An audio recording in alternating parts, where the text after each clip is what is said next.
Dans cette séquence, on va voir l'équivalent de la dynamique de Newton pour les mouvements de rotation. C'est ce que j'appelle donc la dynamique de la rotation. Alors la loi de la dynamique de Newton, tu la connais bien, c'est F est égal à m fois a, la force est égale à la masse fois l'accélération. On va donc étudier cette loi ici, l'équivalent de cette loi pour les mouvements de rotation. Alors voilà, tu peux bien imaginer que dans le monde des sciences et techniques, la dynamique de la rotation est quelque chose d'important. C'est illustré ici avec plusieurs exemples. J'ai le moteur à explosion ici, dans lequel on a bien un objet tournant, qui est l'axe ici du moteur, le vilebrequin si on veut. Ce vilebrequin, soumis à des forces, et donc sa rotation sera plus ou moins rapide en fonction de ces forces. Tu peux bien imaginer que la dynamique de rotation est quelque chose d'important. Même chose pour le moteur électrique. Les forces ici sont tout simplement des forces magnétiques qui sont à l'œuvre et qui vont donc déterminer la dynamique de la rotation du rotor ici de ce moteur électrique. L'hélicoptère est un bon exemple, bien sûr. On a ici une turbine qui fait tourner les pales de cet hélicoptère. Il est clair que ce mouvement de rotation est essentiel. La dynamique de ce mouvement de rotation est essentielle au fonctionnement de l'hélicoptère. Et l'exemple le plus simple ici est celui du pendule.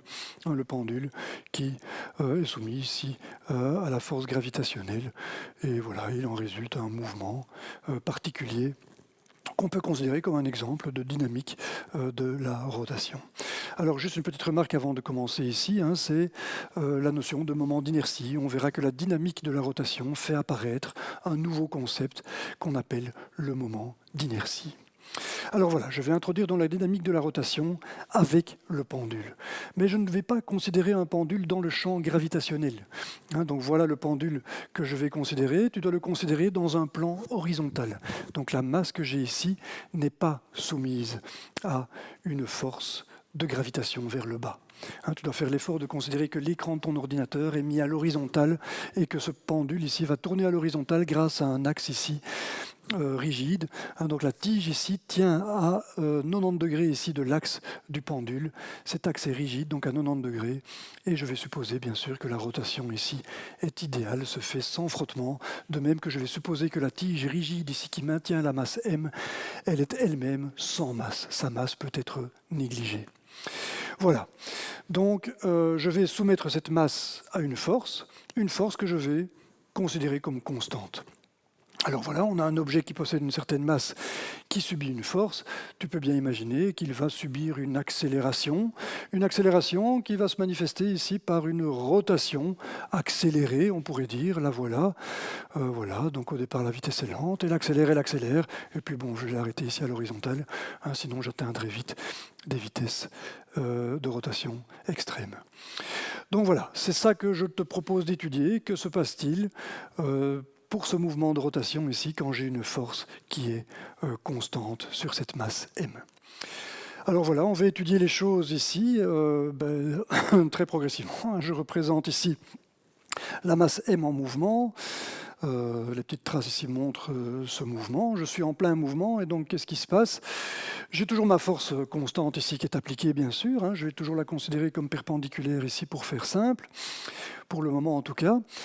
Voilà, et bien sûr la trajectoire de cette masse n'est pas linéaire. J'ai une force qui est toujours perpendiculaire au bras de levier ici. J'ai un mouvement bien sûr qui est circulaire, et donc la masse va subir d'autres forces que la force extérieure que je suis en train d'exercer ici. Elle va subir notamment la force centrifuge. La masse, elle a envie de continuer tout droit. On la force à suivre le cercle qui est ici en raison de la tige qui est là. Donc tu peux bien imaginer que cette masse qui a envie de continuer tout droit, elle va exercer une force centrifuge ici sur le pendule. Alors le pendule, on va le supposer rigide, c'est-à-dire qu'il y a des forces de cohésion ici qui vont compenser directement cette force centrifuge. C'est ce qu'on appelle la force centripète. Il y a forcément un équilibre immédiat entre les deux, et on voit que cette force centrifuge, on ne va pas devoir s'en préoccuper. Tout comme d'ailleurs, je ne devrais pas me préoccuper de la composante éventuellement de la force, donc dans le sens du pendule lui-même. Si je prends ici la composante de force dans le sens du pendule, ce sera comme la force centrifuge. Je suis en train de tirer sur le pendule qui est rigide et cette force sera directement compensée par les forces de cohésion du pendule. Tout ça pour dire que la seule force qui va jouer ici dans la dynamique de la rotation, c'est la composante de force perpendiculaire au levier, ici au pendule. Et cette force-là, elle sera bien sûr donnée par l'angle alpha que j'ai ici entre la direction du pendule et la direction de la force. Et je vais donc avoir ici F sinus alpha, bien entendu. C'est bien la projection sinus du module de F que j'ai ici. F sinus alpha, c'est la composante de force qui me fait tourner ici ce pendule. L'autre ne fait que étirer le pendule, je peux l'oublier. Voilà, donc les choses à partir de là sont relativement simples. Si ceci est la seule force, je peux décrire le mouvement comme s'il était finalement un mouvement, comme si c'était un mouvement rectiligne. Je peux décrire le mouvement de la masse ici comme si elle avait lieu le long d'un axe X. Ici, l'axe X, c'est un axe courbe ici, qui est le cercle qui va permettre de décrire le mouvement de rotation. Et à cette coordonnée X ici, je peux appliquer tout simplement la loi de Newton. J'ai éliminé toutes les autres forces, force centrifuge, composante de la force ici extérieure dans le sens du pendule. Tout ça a été éliminé. Je n'ai que cette force-là. Cette force-là va créer une accélération en X qui sera donnée par A qui vaut F sur M. F est égal à MA, c'est clairement ça qui est d'application ici. Et donc je vais dire que M fois A, c'est F sinus alpha dans le cas qui m'intéresse ici. J'ai une masse M, j'ai une force F sinus alpha qui est appliquée. J'applique donc la loi de Newton pour connaître l'accélération de mon mobile de la masse M. Alors, voilà, l'accélération, on sait que ce sera la dérivée seconde de la position par rapport au temps, la position ici le long du cercle. Alors, puisqu'il s'agit d'un mouvement de rotation, je ne vais pas utiliser la coordonnée de position pour décrire le mouvement. Je vais utiliser la coordonnée, bien sûr, angulaire. J'ai ici une rotation qui sera décrite à partir de cet angle θ. Voilà, donc l'angle θ, c'est très facile, je peux passer de la variable x à la variable θ très facilement en notant que x ici, c'est la longueur le long du cercle qui effectue donc la masse m, et je sais que x ici sera donné par le rayon du cercle ici, fois θ. On sait que θ, je le suppose forcément donné en radians. Si je prends le rayon ici et que je multiplie ce rayon par l'angle en radians, j'obtiens bien ici la distance x. C'est la définition du radian que j'utilise ici. X est égal à r fois θ. Donc si tu comprends bien ceci, tu vois que forcément la dérivée de x par rapport au temps, qui est la vitesse, sera donnée par r, qui est constant. Tu es d'accord que tout au long du mouvement ici, r est une constante.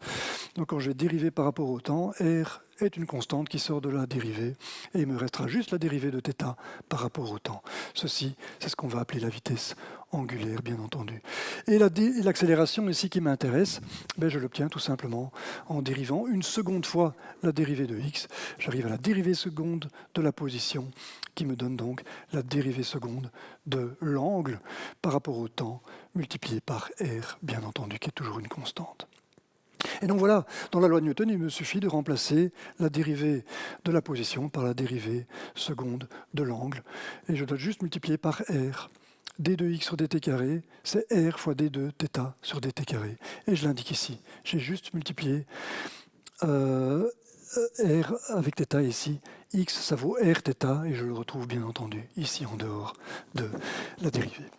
Voilà, et ça va me donner la dynamique de la rotation. Donc c'est tout simple, tu es d'accord. Il me suffit de mettre mr ici de l'autre côté pour avoir l'accélération, ce qu'on va donc appeler l'accélération angulaire. L'accélération angulaire, elle vaut f sinus alpha, donc la force effective qui provoque le mouvement de rotation. C'est logique d'avoir ça, f sinus alpha, le tout divisé par m fois r. Voilà, donc ça va me permettre d'obtenir la vitesse angulaire, bien sûr. J'intègre ceci une fois, et j'ai ici la vitesse angulaire. J'ai ici une constante du temps. On est bien que le temps n'intervient pas ici, donc quand je vais intégrer ceci, je vais trouver cette constante fois le temps. Alors ici, je suppose que je n'ai pas de vitesse initiale. C'était bien le cas, je suis bien passé avec une vitesse angulaire nulle. Au départ, la masse était immobile ici en 0. Et puis elle a accéléré. Et donc en t égale à 0, j'ai bien une vitesse angulaire nulle. C'est ce que je vais appeler oméga. On appelle souvent la vitesse angulaire oméga. Ne me demande pas pourquoi, c'est comme ça. Il faudra s'y habituer. La vitesse oméga dépend du temps. On voit qu'elle dépend linéairement du temps. La vitesse avec laquelle bouge le mobile ici, la vitesse angulaire, progresse dans le temps de façon linéaire. C'est l'accélération angulaire constante qu'on voit apparaître. L'accélération angulaire constante. Ceci est bien une constante. La vitesse angulaire est linéaire dans le temps. Et bien sûr, l'angle. Pour obtenir l'angle lui-même, je dois encore intégrer ça une fois. Si j'intègre t par rapport au temps une fois, je trouverai 1 demi de t carré.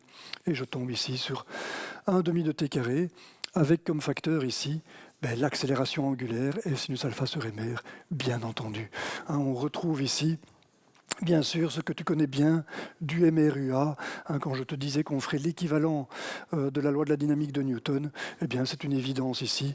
Le MRUA, le mouvement rectiligne uniformément accéléré avec une accélération A qui donnera une force qui correspond à une force divisée par une masse.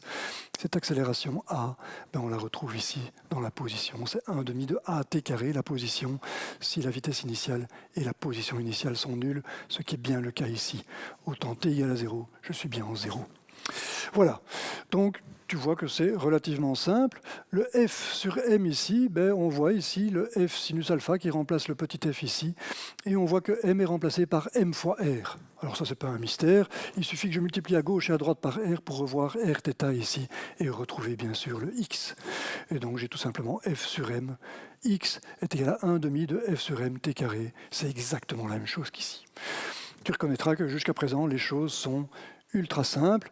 Je vais quand même représenter ce résultat ici. Quand on applique une force constante, même en dehors de l'axe du pendule ici, en dehors de l'axe perpendiculaire au pendule, je devrais dire, c'est-à-dire que j'exerce une force qui est F sinus alpha, où alpha est l'angle entre le pendule et la force.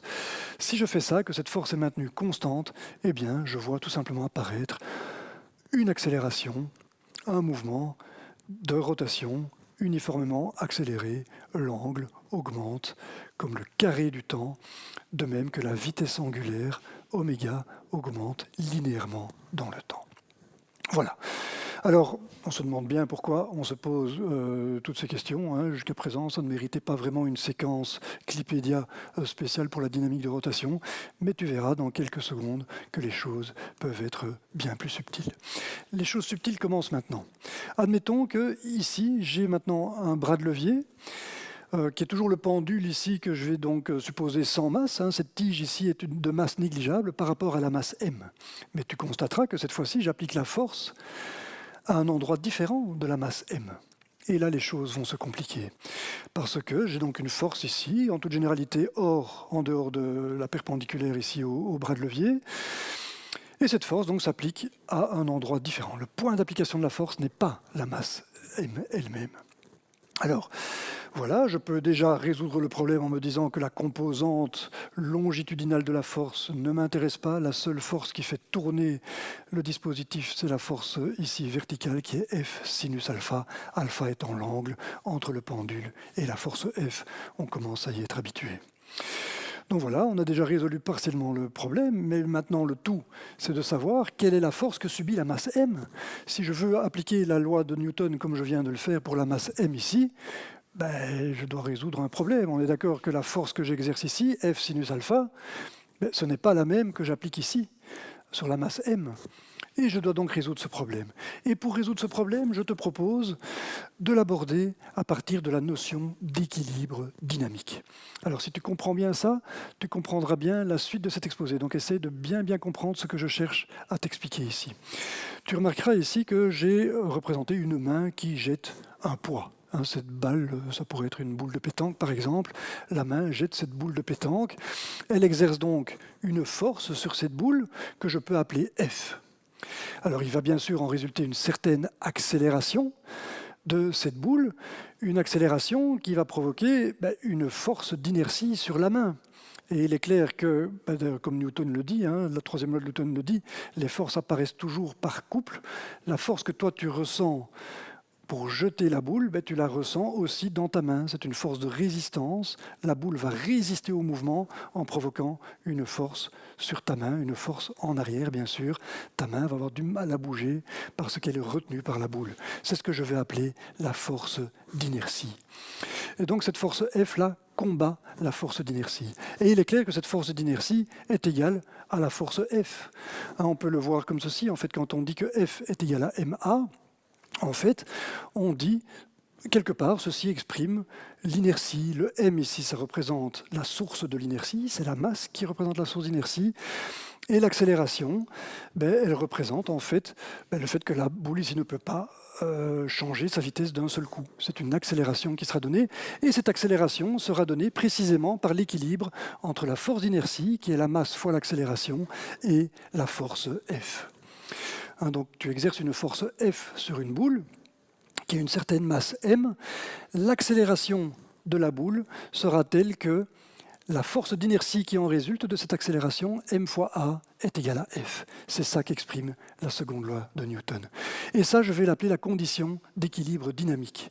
Quand tu jettes une boule, tu exerces toi-même une force avec tes muscles, mais cette force, tu la reçois aussi en arrière. C'est la force d'inertie que tu sens dans le fond de ta main. Voilà, il y a une force de résistance au mouvement que j'appelle donc la force d'inertie. Bref, la loi de Newton exprime donc l'équilibre entre cette force et cette force d'inertie. L'accélération va être telle que la force d'inertie sera égale à cette force. Voilà, et c'est ça que je vais exploiter ici. Alors avant de l'appliquer à ce cas de la force appliquée à un autre endroit que la masse ici, je vais revenir un instant sur cette situation-ci. Quand je disais que j'appliquais une force F sinus alpha ici, eh bien ça voulait dire que la force d'inertie valait F sinus alpha. Il ne peut pas en être autrement. Quand j'applique la loi de Newton, c'est ça que j'exprime. La force d'inertie ici, m fois a, elle est là. Tout simplement, c'est le fait qu'une masse ne peut pas bouger instantanément. Il y a une résistance au mouvement.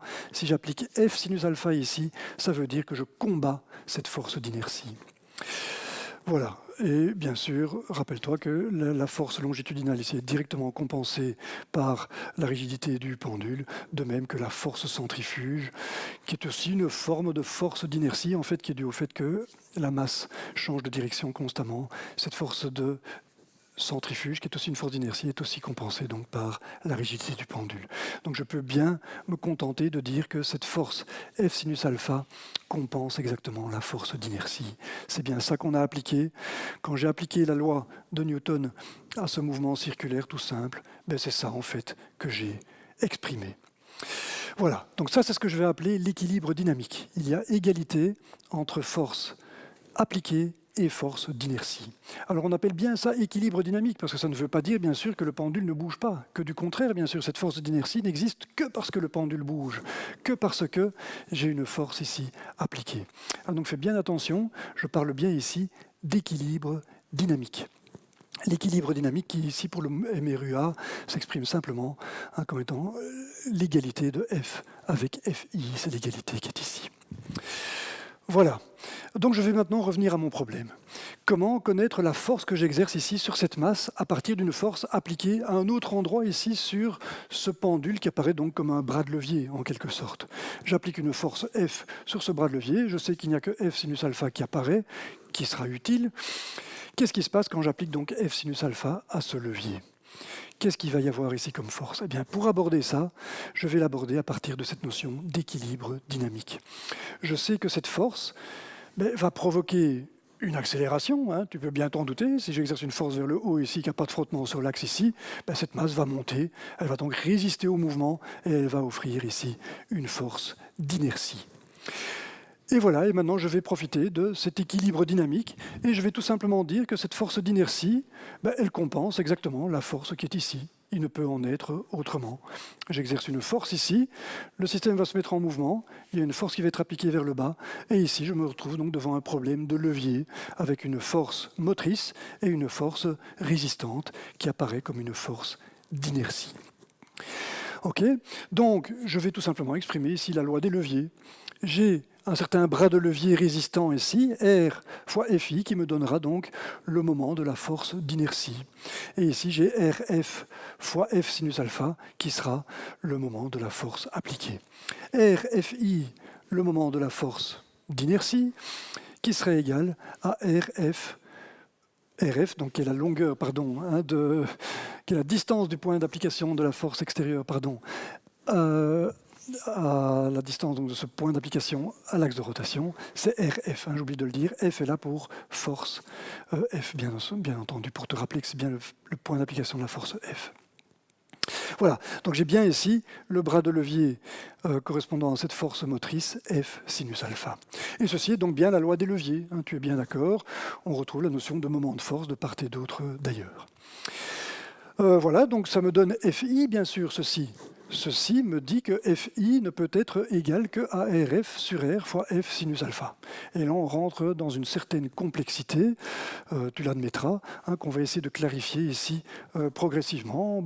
Faisons-le, ici on a de l'algèbre, on constate que cette force Fi est donnée par ceci. Et la force Fi, bien entendu, ce n'est rien d'autre que la force avec laquelle je fais avancer cette masse. Et donc, je peux dire que j'ai la force qui fait avancer cette masse. Tout simplement, je peux remplacer Fi par F. J'utilise la notion d'équilibre dynamique que j'avais ici. Si j'ai une force Fi ici, si la masse avance, c'est clairement parce que j'ai une force exercée dans le sens opposé exactement, une force exactement opposée à cette force d'inertie, exactement comme on l'avait pour la boule de pétanque là. Donc voilà, je connais maintenant l'effet d'une force F ici, appliquée à l'extrémité du pendule ici, lorsque la masse n'est pas au point d'application de la force. Je sais qu'elle sera donnée par la relation qui est ici. Je peux remplacer Fi par F. Voilà, je sais que cette force, ce sera Rf sur R fois F sinus alpha. En gros, c'est tout simplement la loi des leviers que je peux appliquer à la force, à la relation que j'ai entre la force ici et la force que j'ai là. Plus exactement la force F sinus alpha. La loi des leviers se fait toujours avec des forces perpendiculaires au levier. Voilà. Donc la loi des leviers est ici, qui me donne donc cette force F. Voilà, donc à partir de là, je peux maintenant recalculer le mouvement de rotation. Je vais faire exactement ce que j'ai fait tout à l'heure, avec la force F qui va me donner l'accélération en x au préalable, avec F qui vaut Rf sur R fois F sinus alpha. Voilà, je l'écris là. Et bien sûr, je vais remplacer x par θ en disant que x c'est r θ, r sort de la dérivée, et j'ai bien sûr l'accélération angulaire qui se trouve ici. Et voilà, je peux bien sûr mettre mr dans l'autre membre ici pour trouver l'accélération angulaire qui vaudra rf fois f sinus alpha, le tout divisé par mr carré. Et ceci me donne bien sûr l'angle. Si j'ai l'accélération angulaire, je sais que l'angle, ce sera 1/2 de cette accélération angulaire fois le temps au carré. Du moment que j'ai une vitesse initiale nulle, une position initiale nulle, tu sais que ceci est valable. C'est la formule du MRUA standard. Donc voilà, ceci est la loi qui permet de décrire la dynamique de la rotation en toute généralité quand une force est appliquée à un endroit différent de là où se trouve la masse. Donc voilà, donc cette loi apparaît un petit peu compliquée, on va la retenir pour le moment, on va essayer de l'analyser. Et on peut déjà y trouver d'ailleurs quelque chose d'intéressant. On voit ici Rf fois F sinus alpha, on voit bien qu'il s'agit du moment de force appliqué ici, résultant donc de la force extérieure. Cette force extérieure est appliquée à une distance Rf du point de rotation ici, de l'axe de rotation, et donc j'ai bien F sinus alpha fois Rf qui est le moment de force. Ok, donc on voit que le moment de force apparaît, il est donc logique d'introduire ici les moments de force. C'est pourquoi j'introduis ici les vecteurs. Le moment de force, rappelle-toi, c'est un concept vectoriel. On peut l'exprimer à partir des vecteurs force et des bras de levier, comme tu vois ici, j'introduis les bras de levier comme étant des vecteurs. Le vecteur R, c'est le vecteur position de la force d'inertie, du point d'application de la force d'inertie. Le vecteur RF, c'est le vecteur position du point d'application de la force extérieure, avec l'origine étant prise donc comme l'axe de rotation. Voilà. Donc voilà, bien sûr, le moment de force de la force F, je vais l'appeler tau, c'est RF produit vectoriel F, RF croix F, je dirais plus simplement. Si j'ai l'angle alpha ici, je vais retrouver, bien sûr, dans RF croix F, le sinus de alpha. On sait que RF croix F, ce sera RF fois le sinus de alpha. Et donc, je retrouverai, bien sûr, ceci. Voilà, j'applique la règle de la main droite, bien sûr, pour savoir comment est orienté ce moment tau. Je vais prendre R dans le sens des doigts de la main droite, je vais les refermer vers F, et je vois que tau est un vecteur sortant du plan de l'écran. Voilà. Donc voilà, j'en viens à ce que je disais au départ. Ceci, c'est le moment de force extérieure F. Et je peux donc le remplacer ici. Je peux dire que RF fois F sinus alpha, c'est bien tau, et je peux donc alléger la notation. Et on voit déjà apparaître une certaine simplicité ici dans la dynamique de la rotation, dans la formule de la dynamique de la rotation. Voilà. Je peux continuer comme ça avec les moments. Je peux définir le moment de la force F. Je vois R fois F, bien entendu. Alors R fois F ici, le sinus, ce sera le sinus de 90 degrés, donc il n'intervient pas. Ce sera juste RF. Et je peux dire que le moment de la force F, c'est RF. Et on voit donc que la loi des leviers ici exprime tout simplement l'égalité entre le moment de force effective appliquée sur la masse m, la force que je ne connaissais pas au départ, et le moment de la force extérieure. Donc tu vois que les choses sont relativement intuitives. Quand j'applique ici, avec un certain bras de levier, une force F, j'applique un certain moment, eh bien je retrouve le même moment ici au niveau de la masse m. C'est tau F ici qui vaut R fois F qui vaut tau. Voilà, je peux donc comme ça écrire cette égalité, tau F est égal à tau, et je peux également introduire ici le moment de la force d'inertie, pourquoi pas, ce sera très simple, il y a juste un signe moins qui va être introduit ici, puisque Fi vaut moins F, tau I vaudra tout simplement moins tau F, tout simplement, puisque Fi vaut moins F, Fi vaut moins F, donc j'ai bien un signe moins. Et donc, l'équilibre dynamique ici, on peut le voir apparaître du fait que tau I est tout simplement un moment de force opposé au moment tau. Puisque tau F est égal à tau, je peux dire que tau I est égal à moins tau, tout simplement. Et c'est ce qui est représenté ici. Si je fais le moment de force R ici, croix F, I, j'ai bien mon pouce qui rentre dans le plan de l'écran. C'est bien ce qui est indiqué ici, c'est tau I ici. Et comme je disais, tau I est tout simplement égal à moins tau, et donc tau plus tau I vaut tout simplement 0. Tau qui sort du plan de l'écran plus tau I qui rentre dans le plan de l'écran, c'est tout simplement nul. C'est une évidence. Ceci est l'expression de l'équilibre dynamique que j'exprimais tout à l'heure avec le MRUA ici, avec le lancer de la boule. Tu lances une boule avec une certaine force, tu reçois cette force à l'arrière, vers l'arrière, bien sûr, dans ta main. C'est la même chose ici, donc on l'exprime ici avec les moments de force, c'est tout à fait équivalent. Et ceci, d'ailleurs, te permet tout de suite d'obtenir la loi qui est ici. Tu vois que dans tau I, tu as la notion d'inertie. La force d'inertie, c'est m fois a. Alors, m fois a, ça va être quoi? Ça va être la masse fois d de x sur dt carré, mais x, ça vaut r θ. Et donc, la dérivée seconde de x, c'est r fois la dérivée seconde de θ. Voilà, ça c'est la masse fois l'accélération. Et pour avoir un moment, tu sais bien qu'il faut aussi multiplier par le bras de levier qui vaut r. Donc c'est r fois la masse fois l'accélération. Si je combine les deux r ici, je vais avoir un r carré qui apparaît, et je vois bien que j'ai mr carré qui vaut multiplié par d de θ sur dt carré, qui doit valoir bien sûr tau. J'applique ici la condition d'équilibre dynamique. J'ai déjà tau I ici qui est donné en module ici, je le fais, et on voit que ce sera égal au module de tau, tout simplement. Voilà qui est écrit ici. OK, donc ceci, effectivement, c'est la loi qui est ici. Tu vois que d de θ sur dt carré est égal à tau sur mr carré. Il suffit de mettre le mr carré ici pour obtenir cette loi. Voilà, donc les choses sont relativement simples, toujours, mais elles peuvent se compliquer encore. Regarde la situation que je te propose maintenant. Je propose de mettre deux masses sur le pendule, M1 et M2, situées toutes deux à un autre endroit que le point d'application de la force extérieure. Alors, on pourrait vraiment se demander comment utiliser cette loi. que ce que je vais faire avec la masse ici. Qu'est-ce que je vais faire? Je vais dire que c'est M1 plus M2.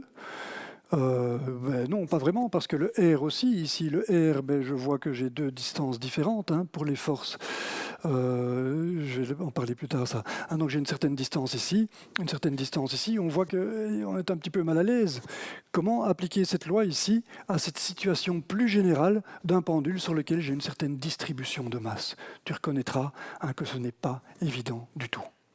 Alors pour aborder ce problème, qu'on peut considérer donc comme un nouveau problème, puisqu'on ne sait pas utiliser directement ceci, je vais de nouveau utiliser l'équilibre dynamique, la notion d'équilibre dynamique exprimée à partir des moments. C'est-à-dire que je vais dire que le moment de force que j'exerce ici, eh bien, il compense exactement les moments de force d'inertie ici, Fi1 et Fi2, dus à la masse M2 et à la masse M1. Voilà, tout simplement parce qu'il ne peut pas en être autrement. Si j'applique ici à un certain moment, si j'applique une certaine force, avec un certain bras de levier, eh bien, je ne peux que compenser ces forces par ces forces d'inertie. C'est la notion d'équilibre dynamique. Voilà, donc je vais dire que F ici introduit un certain moment, on commence à avoir l'habitude, c'est RF croix F, on l'a vu tout à l'heure, et ici j'ai une certaine distance R1, qui correspond à une force Fi1 qui va me donner un certain moment, tau I1, le moment d'inertie dû à cette force d'inertie sur la masse, donc M1. Ce sera R1 fois Fi1, c'est évident, le fois étant un croix ici, c'est le produit vectoriel. Je fais la même chose avec Fi2 ici et R2, et j'obtiens un deuxième moment de force. Et bien sûr, je vais exprimer ici l'équilibre des moments de force. Je vais dire tout simplement que l'équilibre dynamique est atteint quand j'exerce ce moment de force ici. Ce moment de force compense exactement les deux moments de force ici combinés. On sait que les moments de force, ça s'additionne. Les voilà additionnés ici. Au moment de force extérieure me donnera 0. C'est l'expression de l'équilibre dynamique que je vais tout à l'heure avec un seul moment, que j'applique ici aux deux moments dus aux deux masses. Voilà. Alors, ça, je peux également l'exprimer à partir des moments des forces F1, qui sont les forces qui agissent ici sur les masses pour les accélérer. Voilà, F1, F2. Donc ça, je vais l'exprimer comme ceci. Tau I1 vaut moins tau 1, tau I2 vaut moins tau 2. Donc je peux venir les mettre dans l'autre membre ici et exprimer donc l'équilibre comme étant tau égal à tau 1 plus tau 2. Le moment de force extérieure ici est tout à fait équivalent à la somme des moments des forces ici, F1 et F2. J'ai tout simplement exprimé l'équilibre dynamique pour ça, en remplaçant tau I1 par moins tau 1 et tau I2 par moins tau 2. Ce qui est une évidence, je te rappelle que F1 ici, ça vaut moins Fi1 et F2, c'est moins Fi2. Voilà, et ceci, je vais l'écrire de manière scalaire. Voilà, j'enlève les vecteurs ici. J'ai une écriture scalaire maintenant qui va m'alléger les notations. Je n'ai pas de problème, je peux travailler avec les scalaires. Tu vas voir ici pourquoi, tout simplement parce que j'ai perpendicularité ici. Je sais que le moment sera juste donné par R1 fois F1, que le moment 2 ici sera donné par R2 fois F2. Je n'ai pas de sinus à prendre en compte. Voilà. Et donc l'équilibre dynamique ici, je vais l'obtenir à partir de l'expression des forces F1 et F2. Alors je vais utiliser pour ça la loi de Newton. F1 va me provoquer une certaine accélération de la masse M1. F1, ce sera M1 fois l'accélération, M1 fois d de x1 sur dt carré. Alors, bien sûr, le x1, ça vaut tout simplement R1 fois θ, si θ est l'angle donné en radian. Et voilà le R1 qui sort de la dérivée, comme on l'a déjà vu un certain nombre de fois. Donc voilà, j'ai ici l'expression du moment de force. Cette force-ci doit être encore multipliée par R1 pour obtenir le moment de la force 1. Le voilà. Le moment de la force 1, c'est M1 R1 carré d2θ sur dt carré. Je fais la même chose pour le moment 2. Ce sera bien sûr R2 fois la force F2 qui vaudra M2 R2 fois l'accélération angulaire. Le voilà. Le R2 au carré, n'oublie pas, parce que j'ai R2 fois F2. F2 qui contient déjà le R2, tout comme on avait R1 ici dans la force F1. Voilà. Et donc l'équilibre dynamique ici, je peux l'écrire en additionnant ici tau 1, tau 2 pour dire ce que vaut tout simplement tau. Et je vois que tau, le moment de force extérieure, est donné par M1 R1 carré fois l'accélération angulaire plus m2 r2 carré fois l'accélération angulaire. L'accélération angulaire est commune forcément aux deux. On est bien d'accord qu'il s'agit d'un objet rigide ici. L'angle θ qui va apparaître pour la masse m1, ben ce sera la même chose. Ce sera le même angle θ pour la masse m2. Et donc, je peux bien mettre l'accélération angulaire en évidence. Voilà, j'ai introduit les parenthèses et j'ai supprimé cette accélération angulaire pour la mettre en évidence là. OK, donc voilà, j'ai le résultat ici. Je vois que tau est égal à une grandeur qui n'est pas si évidente que ça. On a m1 r1 carré plus m2 r2 carré fois l'accélération angulaire. Bon, alors ici, c'est écrit dans le coin inférieur. Ici, je vais l'écrire là pour plus de confort. Voilà la loi à laquelle on arrive. Et voilà, on voit donc que l'accélération angulaire sera toujours proportionnelle au moment de force, comme on l'avait pour une masse unique ici. Mais on voit maintenant comment tenir compte de la présence de plusieurs masses situées à plusieurs rayons R. On voit que c'est m1 r1 carré plus m2 r2 carré qui doit apparaître ici en facteur de l'accélération. Et ça, c'est tout à fait équivalent à la loi de Newton. Tu es d'accord? Je trouve ici quelque chose qui représente de l'inertie. On voit les masses qui apparaissent effectivement, M1, M2. Ici également, on voit la masse qui apparaît comme étant la source d'inertie. On voit ici une accélération. Ceci, c'est l'accélération pour le MRUA. Ceci est la position standard. Et ici, on voit que c'est la position angulaire. C'est la dérivée seconde de la position angulaire. À la place de l'accélération, j'ai tout simplement l'accélération angulaire. Inertie, accélération angulaire, inertie, accélération. Et ici, à la place de F, eh bien, je retrouve tau, le moment de force. Voilà, donc on voit un parallèle évident qui apparaît ici entre la loi de Newton et la dynamique de la rotation. Et pour ce parallèle, pour renforcer ce parallèle, je vais appeler ici, cette grandeur qui apparaît ici, qui représente l'inertie, je vais l'appeler le moment d'inertie que je vais noter J. J est souvent la lettre utilisée pour désigner le moment d'inertie. Parfois, on voit I. Personnellement, je préfère J parce que I est une lettre qui a moins de caractéristiques.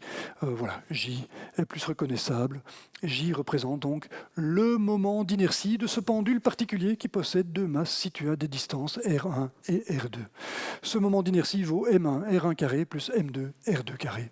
Il représente l'inertie du mouvement donc de rotation qui est dû à un certain moment de force appliqué ici par une force donc extérieure avec un certain bras de levier. Voilà. Alors, on peut donc écrire la loi de la dynamique de la rotation de cette manière-ci. J fois l'accélération angulaire est égal à tau. Et là, on voit directement le parallèle avec F est égal à m fois A. M joue le rôle de J, A joue le rôle de l'accélération angulaire et F joue le rôle de tau. Voilà, et on peut bien sûr concilier ça avec ce qu'on obtenait avec une seule masse. Quand je n'avais qu'une seule masse située à une distance r de l'axe de rotation, j'obtenais ici tau sur mr carré. Mr carré, quand il n'y a qu'une seule masse, je cache la masse ici, je n'ai qu'une seule masse que j'appelle m, et puis r c'est r1 c'est r. Je vois que j'ai mr carré pour j. Tout ça est bien cohérent, j'obtiens bien le résultat que j'avais avec une seule masse. Voilà, donc on va illustrer cette dynamique de la rotation ici. Pour ça, je fais un petit peu de place ici. J'ai donc un pendule avec une masse distribuée à deux endroits différents. J'exerce une force extérieure, un certain moment extérieur que j'appelle tau. Il va résulter de ces masses un certain moment d'inertie et donc une accélération angulaire qui sera tau sur j. Voilà tau qui va me permettre de remplacer tout ceci. On sait que ceci représente un moment de force. Ce moment de force, il est symbolisé par tau qui est là. Voilà. Ce moment de force tau va provoquer un mouvement de rotation qui va correspondre à un angle qui augmente, une accélération constante. C'est l'accélération donc qui va être caractérisée par le moment d'inertie J ici. Plus le moment d'inertie sera grand, plus l'accélération sera petite. L'accélération, ce sera tau sur J. Elle sera d'autant plus petite que le moment d'inertie est grand.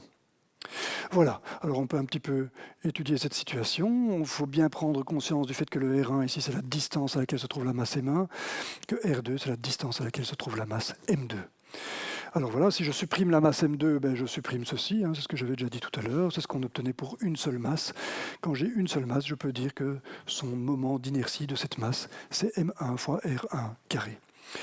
Alors le carré ici, j'attire ton attention sur ce carré, hein, ça veut dire qu'il y a une grande sensibilité à la distance. Si je double la distance, si la masse M1 ici recule jusqu'à 2 fois la distance initiale, R'1 vaut 2 fois R1, eh bien, je suis ici avec un moment d'inertie qui sera 4 fois plus grand.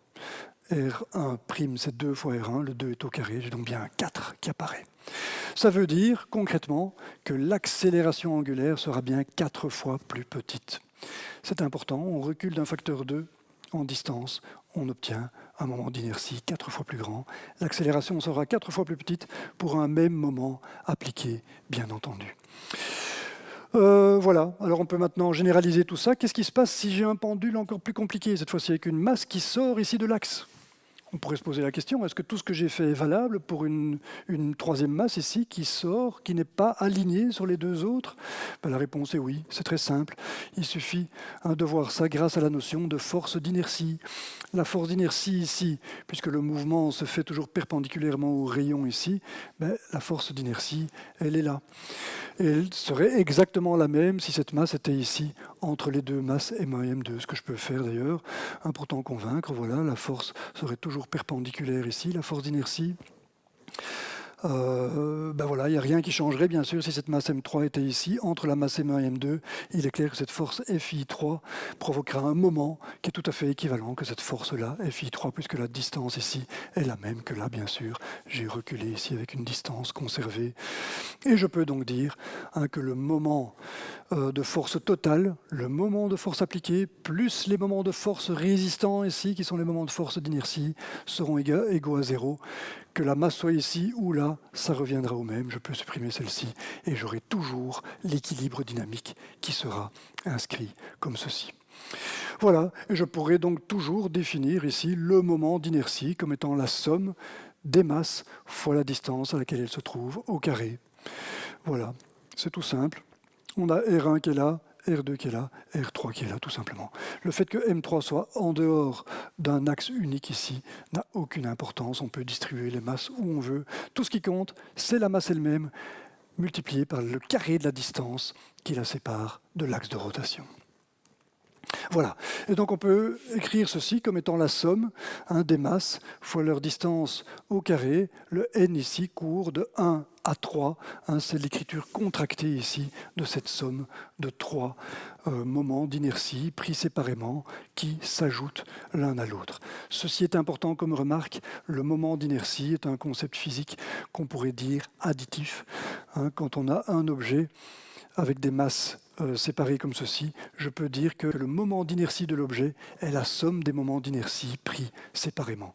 Ceci est très important quand tu devras aborder des problèmes relatifs à la dynamique de la rotation. Il faut bien avoir ceci à l'esprit, c'est extrêmement pratique. Voilà, alors on peut généraliser ça maintenant à tout objet. Il est clair que les objets en général, ils sont constitués d'énormément de masse. Si on décompose la matière dans l'infiniment petit, on trouve les atomes avec les noyaux. Les noyaux, ce sont les noyaux qui sont responsables de la masse de la matière. Donc les noyaux ne sont pas représentés ici, mais voilà, je représente les atomes comme des grosses boules qui sont collées l'une à l'autre. J'ai ici un objet donc à l'échelle microscopique que on voit comme étant constitué d'un nombre considérable de masses. Et tu vois que j'ai tout de suite généralisé ici le moment d'inertie. Je dis que le moment d'inertie, c'est la masse de chacun de ces atomes multiplié par le carré de la distance qui les sépare de l'axe de rotation qui se trouve ici. Voilà, donc cet objet ici, il va avoir un certain moment d'inertie. Si je lui applique un moment de force τ, il va en résulter une certaine accélération angulaire. Voilà. Alors, une chose qu'il faut bien comprendre ici, c'est que ceci généralise aussi les choses par rapport à la dimension qui sort du plan de l'écran. Cet objet a une certaine épaisseur. Je n'ai pas encore considéré ça. Je n'ai pour le moment considéré que des objets sur un axe. Et puis dans le plan de l'écran. Maintenant, je sors du plan de l'écran avec cet objet qui est à 3 dimensions. Et donc, je me retrouve dans une situation comparable à celle-ci, où les masses se retrouvent à des niveaux différents le long de l'axe de rotation sur lequel j'applique le moment de force τ ici. Moment de force τ. Donc, je regarde ça maintenant de quelqu'un qui regarde ceci de côté. Il voit des petites masses qui se trouvent à différents plans le long d'un axe de rotation. Okay, ben, bien sûr, ça ne change strictement rien.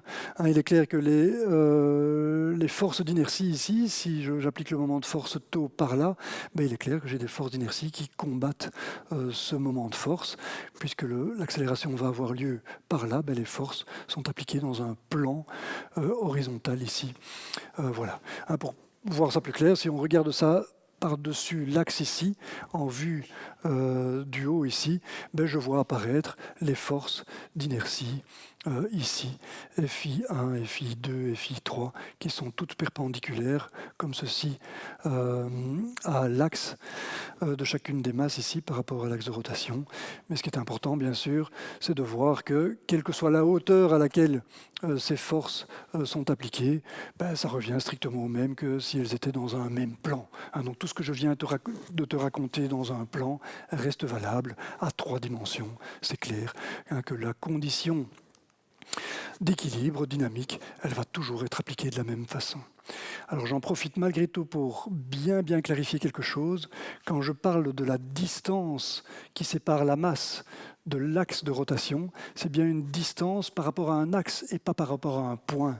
Jusqu'à présent, l'axe de rotation était réduit à un point, hein, mais il est clair que si j'ai une masse ici qui sort du plan de l'écran, je ne dois pas considérer la distance de la masse à ce point. Je dois considérer la distance de la masse à l'axe qui sort du plan de l'écran. C'est cette distance-là qu'il importe de considérer, d'accord? Et pas la distance de cette masse à un point éventuel qui représenterait l'axe de rotation. L'axe de rotation, c'est bien un axe, c'est bien une droite. Ok, sois bien clair avec ceci. La distance qu'il y a là, ce sont bien les distances des masses par rapport à l'axe de rotation, et non pas un point qui représenterait éventuellement cet axe de rotation. Voilà, j'espère que ceci est bien clair pour toi. Voilà, juste encore un petit rappel ici. Rappelle-toi que c'est cette condition d'équilibre dynamique qui permet d'obtenir directement hein, cette notion de moment d'inertie. Je reprends ici une masse, la masse fois R, fois l'accélération angulaire. Si je rentre le R ici, je vais retrouver l'accélération d2x sur dt carré. La masse fois l'accélération, c'est la force. La force fois R, c'est bien le moment. Ceci est bien le moment de force d'inertie. Et c'est ça qui permet de retrouver donc le mr carré. Hein, ce moment d'inertie apparaît naturellement devant la dérivée seconde de l'angle, c'est-à-dire l'accélération angulaire. Le moment d'inertie est bien ce qu'on met en facteur de l'accélération angulaire pour obtenir le moment de force extérieure. Voilà, ceci était un petit rappel. Maintenant, on va passer bien sûr à la description des objets. Il est clair qu'on ne va pas s'amuser à faire des sommes comme ceci pour toutes les positions d'atomes qu'on a dans un objet à l'échelle macroscopique. À l'échelle macroscopique, les objets apparaissent lisses, à l'image de cette masse verte que je représente ici. Alors comment est-ce qu'on fait à ce moment-là? Eh bien, on va appliquer cette formule-là en décomposant cet objet en petits volumes élémentaires. Alors je ne peux pas te le représenter à 3 dimensions ici, mais tu dois imaginer ici que les petits carrés qui apparaissent, en fait, ce sont des petits cubes qui composent cet objet à 3 dimensions. Ah, donc c'est une décomposition en volume ici. En petits volumes élémentaires, je représente un de ces volumes élémentaires ici que j'appelle delta Vn. Delta parce que c'est une décomposition qui est arbitrairement fine. Delta Vn ici est un volume que je peux faire arbitrairement petit. Je vais m'empresser d'ailleurs de le faire dans quelques minutes, de le rendre tout petit. Donc voilà, delta Vn, c'est un petit volume qui a une certaine position. Tu es d'accord que je peux appeler Rn, Rn pour ceci. Donc c'est bien la position, c'est bien la distance, pardon, c'est bien la distance à l'axe de rotation que j'ai ici. Et maintenant, il me suffit pour avoir le moment d'inertie de multiplier cette distance au carré par la masse de ce petit volume. Et la masse d'un certain volume, je l'obtiens à partir de la notion de masse volumique, ρ. La masse volumique ρ ici, fois le volume, c'est la masse Mn que j'obtiens ici. Et donc une fois que je fais ça, je peux remplacer cette somme ici par ρ fois delta Vn, ce sera bien la masse Mn. Mn c'est ρ delta Vn, le tout multiplié par Rn au carré. Voilà. Voilà, et maintenant il ne me reste plus qu'une chose à faire, tu l'as compris, hein, c'est faire tendre le volume ici. Pardon, c'est pas vers l'infini, c'est vers 0 qui doit être, hein, c'est le nombre de petites boîtes ici qui va tendre vers l'infini, excuse-moi, hein, donc il faut lire ça avec un 0 ici. Voilà, donc delta Vn tend vers 0, et à ce moment-là, la décomposition, elle tend vers une intégrale, tu le sais, hein, le delta va devenir un d, une différentielle, et le n ici va devenir tout simplement un infini, c'est-à-dire que la somme, on va la remplacer tout simplement par une intégrale. Et donc on aura une intégrale à effectuer. Et cette intégrale, ben voilà, je ne vais pas rentrer dans les détails du calcul de l'intégrale, mais on peut effectuer ces calculs intégrales pour calculer les moments d'inertie. Par exemple, un calcul ici pour un cylindre. Je prends un cylindre qui tourne ici autour de son axe.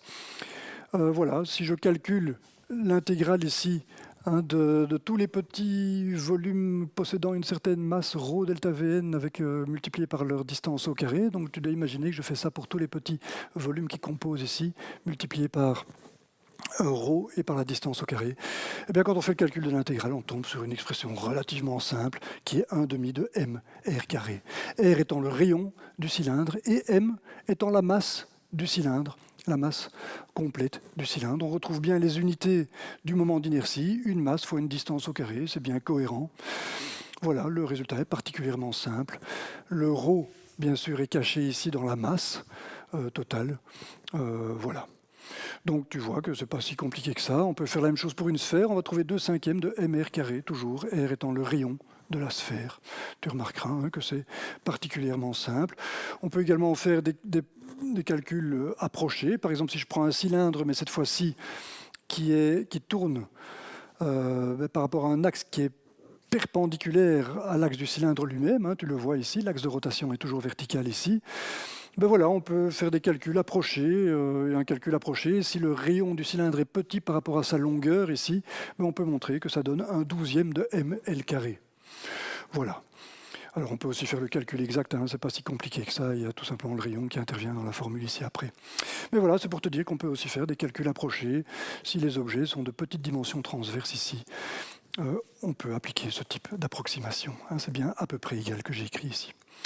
Voilà, et on peut maintenant prendre une illustration de la notion de moment d'inertie, qui intervient ici dans un problème de dynamique de rotation. Je te présente ici un moteur, c'est un moteur diesel monocylindre.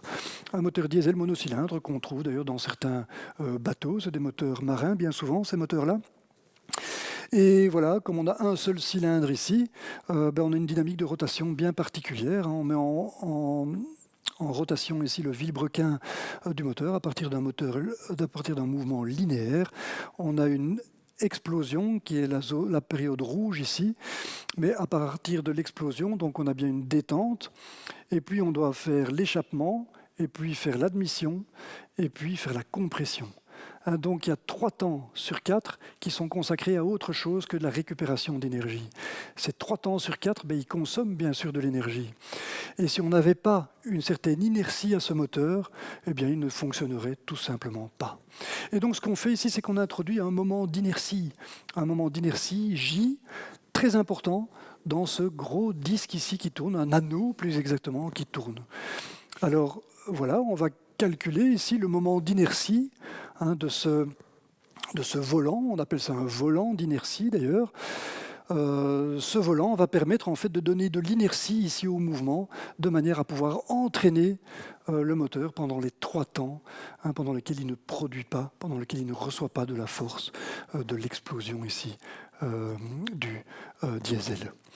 Voilà, donc on va calculer ça. Voilà un autre exemple de moment d'inertie calculable, c'est celui-ci, le moment d'un anneau de rayon intérieur R1, de rayon extérieur R2. On peut montrer que le moment d'inertie de cet anneau est donné par 1 demi de m R1 carré plus R2 carré. C'est extrêmement simple. Voilà, on peut chiffrer ça. Si je prends un volant qui a une épaisseur H, l'épaisseur ici de 10 cm à peu près, c'est à peu près ça qu'on voit, qu'on devine en tout cas sur cette photo. Je n'ai pas été vérifier si ce sont les dimensions exactes. Un rayon intérieur de 10 cm ici, le rayon intérieur c'est 10 cm, ça correspond à peu près à l'épaisseur effectivement. Le rayon extérieur, je vais prendre 20 cm, c'est à peu près la même chose que le rayon. Le rayon extérieur, il double le rayon intérieur, voilà, 20 cm, ça semble réaliste. Et puis je vais prendre la masse volumique de l'acier, qui est à peu près de 8000 kg par mètre cube, ça dépend du type d'acier en réalité. Mais voilà, pour faire simple, je prends 8000 kg par mètre cube, 8 tonnes par mètre cube. Et ça, si je combine ça là-dedans, si je prends la masse qui résulte de ceci, avec ces rayons-ci, avec cette hauteur-ci, je trouve 1,9 kg par fois mètre carré. Kilo, mètre carré, ce sont bien les unités du moment d'inertie. 1,9 kg mètre carré. Alors ça ne paraît pas extraordinaire, ce 1,9 kg mètre carré, mais ça correspond à une inertie considérable qui permet de faire fonctionner ce moteur de manière suffisamment souple, de faire revenir le piston où il faut pour faire l'échappement, l'admission, la compression, avant d'obtenir de nouveau l'exercice d'un moment de force qui fera tourner le moteur. Voilà, c'est ici que cet exposé se termine. J'espère que tu as bien compris cette notion de moment d'inertie. Tu verras que c'est une notion importante, notamment également pour décrire l'énergie qui se trouve dans le mouvement de rotation. Ce disque ici, en rotation, possède une énergie considérable. On va le chiffrer d'ailleurs dans la séquence qui va suivre, qui est consacrée à l'énergie de rotation. Voilà, en attendant cette séquence, je te remercie pour ton attention et te dis à bientôt. Merci.